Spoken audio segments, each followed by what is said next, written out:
अस्सलाम वालेकुम, मैं ਤੁਹਾਡਾ ਲੱਕੀ ਭਾਈ ਆਪਣੀ ਹਯਾਤੀ ਚੈਨਲ ਤੋਂ ਸਾਇਦ ਭਾਈ ਦੇ ਕੋਲ ਫਿਰ ਦੁਬਾਰਾ ਤੇ ਇਹਨਾਂ ਦੇ ਆੜੂਆਂ ਦੇ ਨਾ ਬਾਗ ਦੇ ਵਿੱਚ ਆਏ ਹੋਏ ਤੇ ਇਹ ਕਰਵਾ ਰਹੇ ਸੀ ਕਾਂਟ ਛਾਂਟ ਨਾ ਆੜੂਆਂ ਦੀ ਛੰਗਾਈ ਵਗੈਰਾ ਹੋ ਹਾਂ ਰਹੀ ਹੈ। ਛੰਗਾਈ ਵਗੈਰਾ ਹੋ ਰਹੀ ਸੀ। ਇਹ ਸਾਰੇ ਕੱਟੇ ਹੋਏ ਆ ਛਾਂਗੇ ਮੰਗੇ ਆ ਸਾਰਾ ਕੁਛ। ਇਹ ਸਾਇਦ ਭਾਈ ਕਿੰਨਾ ਰਕਬੇ ਚ ਲਾਇਆ ਹੋਇਆ ਬਾਗ?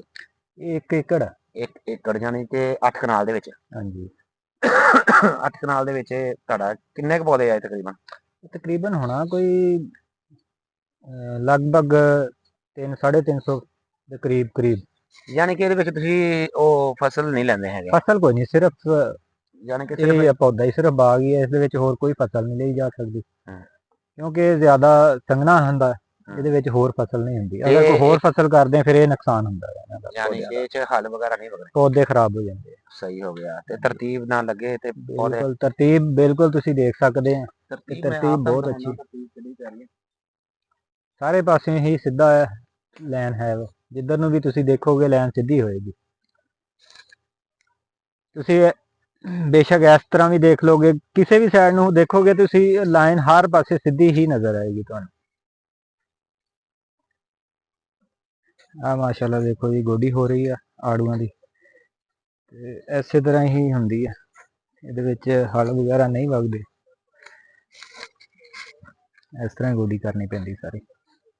ਯਾਨੀ ਕਿ ਕੱਲੇ ਬੂਟੇ ਨੂੰ ਹਾਂਜੀ ਕੱਲੇ ਤਰੀਕੇ ਨਾਲ ਗੋਡੀ ਕਰਨੀ। ਪਾਣੀ ਦਾ ਸਿਸਟਮ ਪਰਲਾ ਵਾ ਕਿ ਉਰਲਾ ਵਾ? ਪਰ ਪਾਣੀ ਦੋਨਾਂ ਸਾਈਡਾਂ ਤੋਂ ਹੀ ਲੱਗਦਾ। ਸਹੀ 2 ਖਾਲੀਆਂ ਵਾ, ਦੋਨਾਂ ਸਾਈਡਾਂ ਤੋਂ ਹੀ ਪਾਣੀ ਵਿੱਚ ਆ ਜਾਣਾ। ਸਹੀ ਹੋ ਗਿਆ। ਹਾਂਜੀ ਮਾਸ਼ਾਅੱਲਾ ਦੇਖ ਲਓ, ਸਾਰੇ ਹੀ ਹੋ ਚੁੱਕੀ ਹੈ ਗੋਡੀ। ਪਿੱਛੇ ਆ ਸਿਰਫ 2-3 ਲਾਈਨਾਂ ਰਹਿ ਗਈਆਂ, ਯਾਨੀ ਕਿ ਸਾਰੇ ਗੋਡੀ ਮੁਕੰਮਲ ਹੋ ਗਈ। ਹਾਂਜੀ ਕਿੰਨੀ ਦੇਰ ਦੇ ਵਾਲੇ ਹੋ ਗਏ ਆ ਇਹ? ਤਕਰੀਬਨ ਕੋਈ ਇਹ ਪੌਦੇ ਜਿਹੜੇ ਇਸ ਟਾਈਮ ਮੌਜੂਦ ਹੈ ਤਕਰੀਬਨ 3-4 ਸਾਲ ਦਾ ਅਰਸਾ ਇਹਨਾਂ ਦਾ ਹੈ। 4 ਸਾਲ ਦੇ ਹੋ ਗਏ। ਹਾਂਜੀ ਤੇ ਮਾਸ਼ਾਅੱਲਾ ਆੜੂ ਲੱਗਦਾ ਬਹੁਤ ਹੀ ਜ਼ਬਰਦਸਤ ਆੜੂ। ਮੋਟਾ ਆੜੂ ਕਿ ਮੋਟਾ ਔਰ ਮਿੱਠਾ ਆੜੂ ਲੱਗਦਾ। ਸਹੀ। ਔਰ ਫੁੱਲ ਭਰਿਆ ਹੁੰਦਾ ਜਿਸ ਟਾਈਮ ਇਹ ਹੁੰਦਾ ਆ। ਯਾਨੀ ਕਿ ਉਹਨੇ ਪੱਤੇ ਨਹੀਂ ਜਿੰਨਾ ਫਲ। ਹਾਂਜੀ ਜਿਸ ਟਾਈਮ ਆੜੂ ਲੱਗ ਜਾਂਦੇ ਉਸ ਟਾਈਮ ਪੱਤੇ ਇਹਨਾਂ ਦੇ ਖਤਮ ਹੋ ਜਾਂਦੇ, ਪੱਤਾ ਨਹੀਂ ਨਜ਼ਰ ਆਉਂਦਾ। ਆੜੂ ਹੀ ਆੜੂ ਹੁੰਦਾ ਹਰ ਪਾਸੇ। ਬਾਕੀ ਦੁਆਵਾਂ ਯਾਦ ਰੱਖਿਓ। ਬੜੀ ਮਿਹਰਬਾਨੀ। ਅੱਲਾਹ ਹਾਫਿਜ਼।